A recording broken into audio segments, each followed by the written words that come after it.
देखो बेटा, पिछली क्लास में मेथड ऑफ प्रिपरेशन पढ़ चुके थे और फिजिकल प्रॉपर्टी पढ़ चुके थे, ठीक है। इसके बाद आज स्टार्ट करेंगे chemical property of halo alkanes and halo arenes. कौन सी property? Chemical property.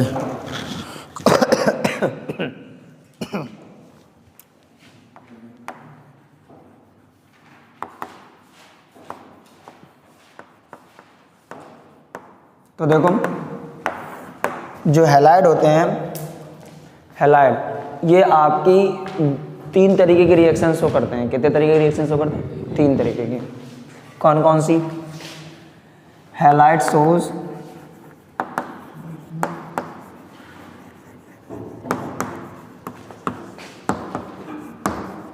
Three types of reaction.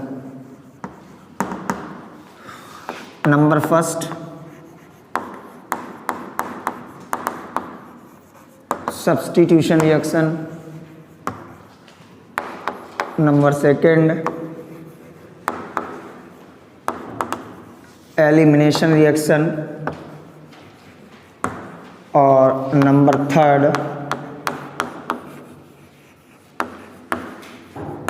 Reaction with metal. ये 3 तरीके की रिएक्शन शो करते हैं, एल्किल हैलाइड या हेलो एरीन्स या हेलो एल्केन्स। कौन कौन सी? सब्स्टिट्यूशन रिएक्शन, एलिमिनेशन और रिएक्शन विथ मेटल, ठीक है।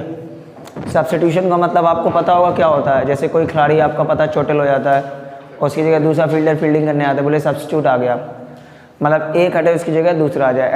एलिमिनेशन का मतलब जैसे सानिया मिर्जा टूर्नामेंट से एलिमिनेट हो गई। एलिमिनेशन मतलब बाहर निकल जाती, कोई चीज़ निकल ही जाए, कोई लफड़ा नहीं। और रिएक्शन विथ मेटल मतलब मेटल के साथ रिएक्शन। तो नंबर फर्स्ट पे कुछ लोग स्टार्ट करेंगे सब्स्टिट्यूशन रिएक्शन। कौन सी रिएक्शन? Substitution reaction. और सब्स्टिट्यूशन रिएक्शन में क्या देखेंगे हम लोग कि ये 2 तरीके की होती है। जैसे मान लो आपका है AB प्लस CD, यहाँ से B हट जाए और B की जगह कौन आ जाए? D आ जाए, तो AD प्लस BC बन जाएगा। AD प्लस BC बन जाए। इसका मतलब यहाँ से B हटाया और इसकी जगह कौन आया? D आया। B की जगह कौन आया? D आया। और B कहाँ चला गया? यहाँ चला गया। तो B हट के वहाँ पे D आया है, तो ये हो गई सब्स्टिट्यूशन रिएक्शन। अगर मान लो D पर, अगर D आपका न्यूक्लियोफाइल है, न्यूक्लियोफाइल क्या होते हैं? Electron rich. न्यूक्लियोफाइल क्या होते हैं? Electron rich. और इलेक्ट्रॉन रिच कहाँ अटैक करते हैं? इलेक्ट्रॉन डेफिशिएंस जगह पे, जहाँ पे इलेक्ट्रॉनों क्या होती है? कमी होती है। अच्छा, न्यूक्लियोफाइल होते हैं electron rich, attack on electron deficient site, और क्या करते हैं? इलेक्ट्रॉनों को डोनेट करते हैं। न्यूक्लियोफाइल क्या करते हैं? इलेक्ट्रॉनों को डोनेट करते हैं। जब इलेक्ट्रॉन डोनेट करते हैं तो इनको क्या कहते हैं? Lewis base. न्यूक्लियोफाइल क्या कहते हैं? Lewis base. पहचानने का तरीका क्या है? पहचानने का तरीका है, अगर किसी पर नेगेटिव चार्ज है या किसी पे लोन पेयर है, क्या है? नेगेटिव चार्ज या किसी पे लोन पेयर है। अगर किसी पे नेगेटिव चार्ज या लोन पेयर है तो वो क्या कहलाएगा? न्यूक्लियोफाइल। क्या कहलाएगा? न्यूक्लियोफाइल।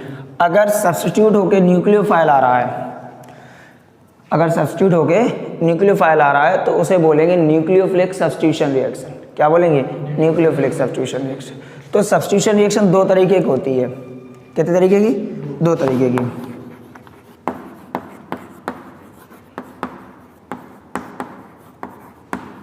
कौन कौन?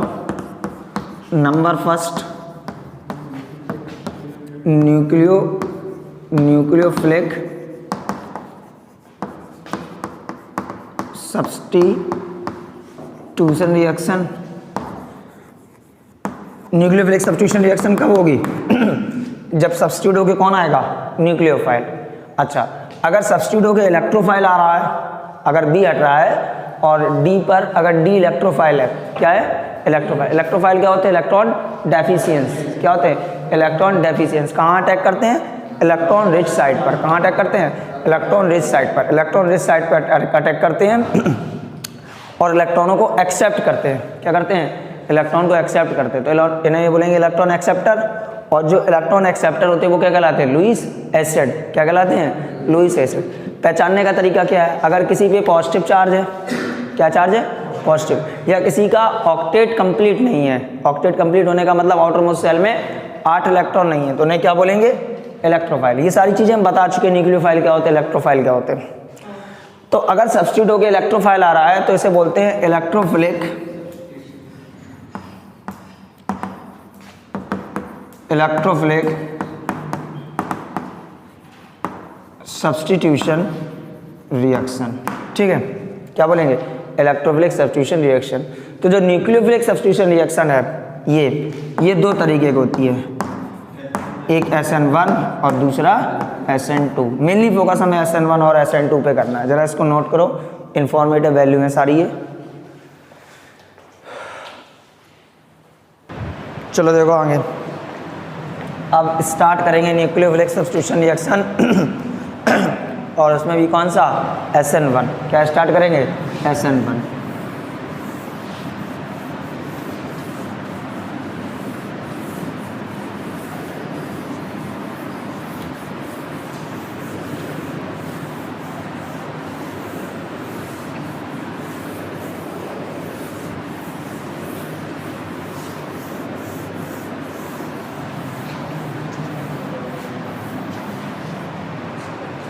देखो तो नंबर फर्स्ट है nucleophilic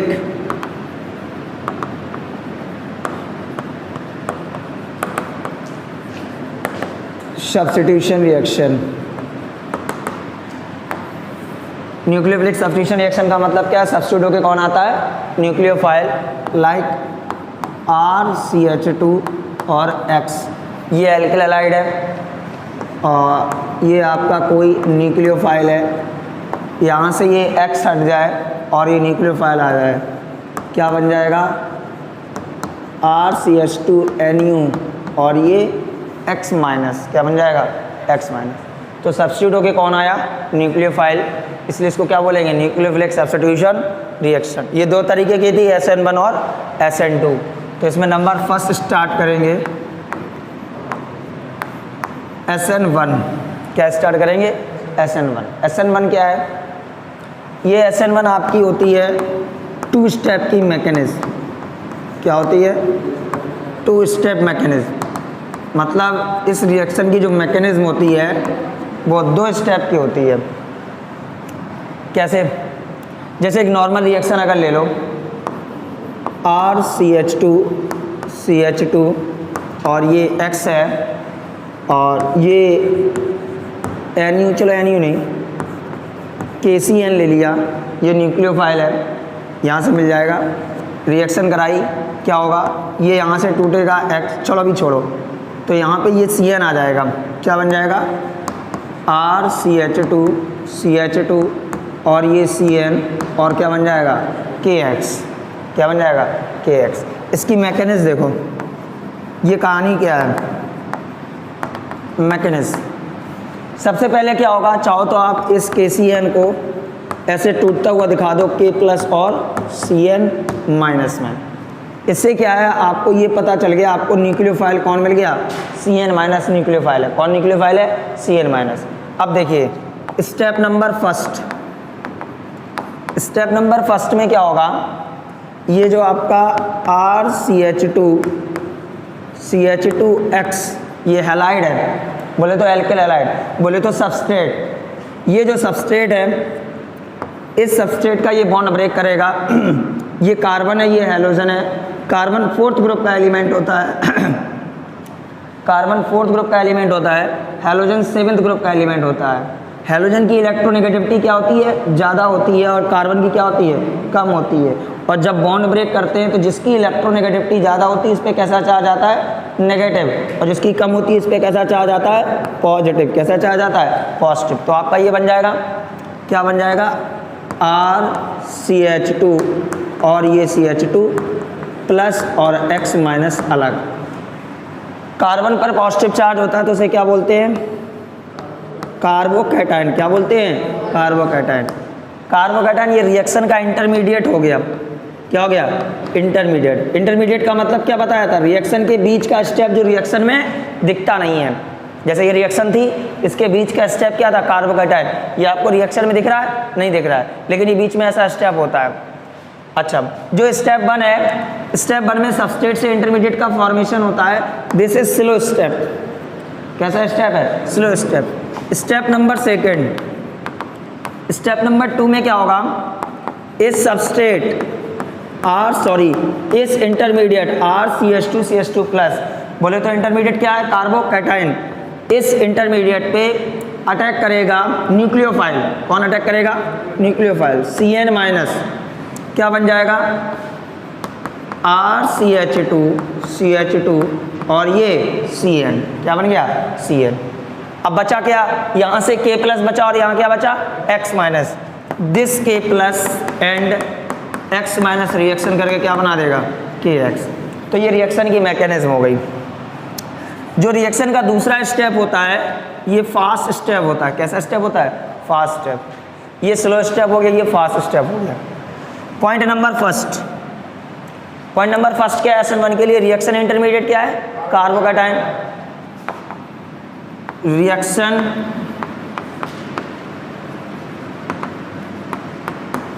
intermediate carbocation. Point number 2, आपको केमिकल काइनेटिक्स में पढ़ाया गया था कि किसी रिएक्शन का रेट डिटरमाइनिंग स्टेप कौन सा स्टेप होता है। अगर 2 स्टेप हो, एक स्लो और एक फास्ट, तो किसी रिएक्शन का रेट डिटरमाइनिंग स्टेप कौन सा स्टेप होता है, स्लोएस्ट स्टेप। कौन सा स्टेप होता है, स्लोएस्ट स्टेप। और SN1 में स्लोएस्ट स्टेप पहला है कि दूसरा, पहला। तो रेट डिटरमाइनिंग स्टेप कौन सा है, रेट डिटरमाइनिंग का मतलब है किस रेट से रिएक्टेंट प्रोडक्ट में चेंज होगा। रेट डिटरमाइनिंग का मतलब क्या है, किस रेट से रिएक्टेंट प्रोडक्ट में चेंज होगा। तो रेट डिटरमाइनिंग स्टेप कौन सा स्टेप है, स्लो स्टेप, और लिख लेना ब्रैकेट में फर्स्ट वाला।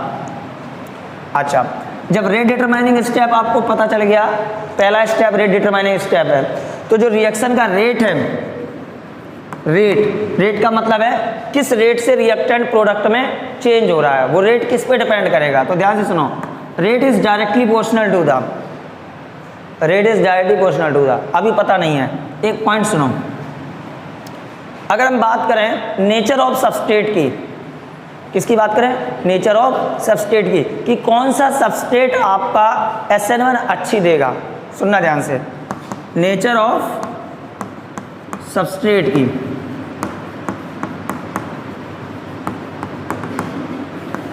कौन सा सबस्ट्रेट आपका SN1 अच्छी देगा।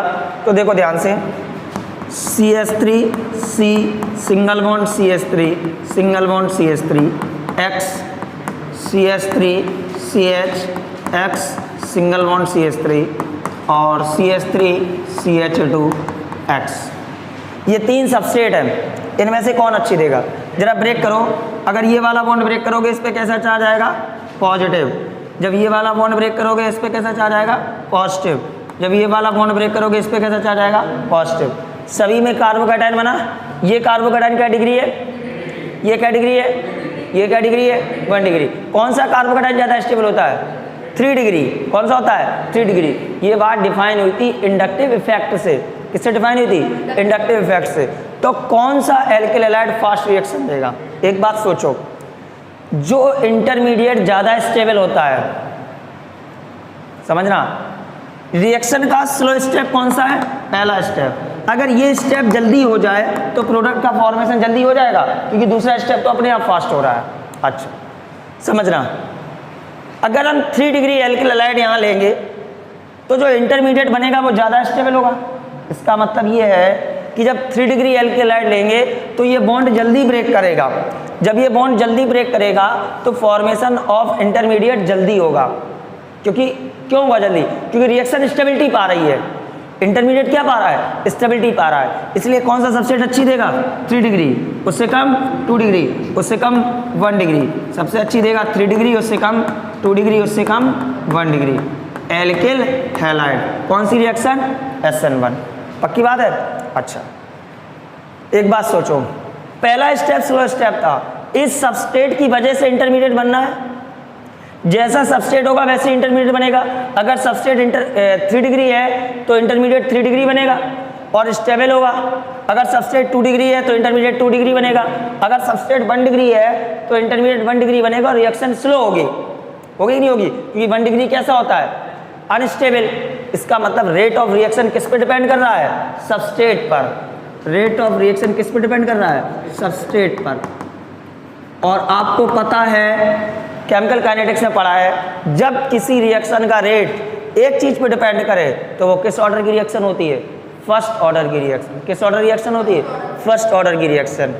तो यहाँ लिखेंगे rate of reaction depend on only substrate, so it is first order of reaction, so it is called nucleophilic substitution first order, nucleophilic substitution first order। substitution से आया S, न्यूक्लियोफिलिक से आया N और फर्स्ट ऑर्डर से आया 1, कहते हैं क्या, SN1। So it is called nucleophilic substitution first order of reaction. अच्छा, दूसरा पॉइंट है नेचर ऑफ लिविंग ग्रुप। जरा समझना, nature of leaving group.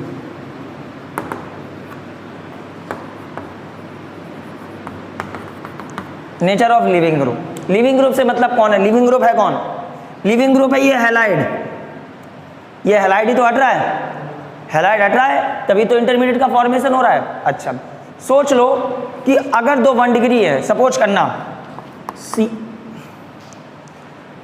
CH3 CH2 Cl और CH3 CH2 Br, दोनों 1 डिग्री है। बंद हो गया, ठीक नहीं, देखो अच्छा, CH3 CH2 Cl और CH3 CH2 और Br, ये भी 1 डिग्री है, ये भी 1 डिग्री है और ये भी 1 डिग्री है, दोनों 1 डिग्री है। अब कैसे पहचानोगे कि कौन रिएक्शन जल्दी देगा, दोनों क्या हो गए 1 डिग्री। अब सोचना, जिसका हैलाइड जल्दी हट जाएगा, जिसका हैलाइड जल्दी हट जाएगा वो इंटरमीडिएट जल्दी बना लेगा। इसका मतलब ये ClBrI का हमें प्रॉपर्टी पता चल जाए कौन जल्दी हटता है। तो लिविंग नेचर सबसे अच्छा किस में होता है, I में, उससे कम Br में, उससे कम Cl में और सबसे कम F में। सबसे अच्छा लिविंग नेचर किस में होता है, I में, उससे कम Br में, उससे कम Cl में, उससे कम F में। क्यों होता है, जब हैलोजन फैमिली पढ़ाएंगे तब बताएंगे, ठीक है। तो अब बता दो, ये Cl पहले हटेगा कि Br, Br पहले हटेगा, क्योंकि Cl से ज़्यादा लिविंग नेचर किसका अच्छा है, Br का। जब Br पहले हटेगा तो बात पक्की है, तो ये इंटरमीडिएट जल्दी बनाएगा, तो कौन अच्छी देगा, ये अच्छी देगा। अभी और भी पॉइंट है, पहले इतना नोट करो फिर आगे बता रहा है, ठीक है।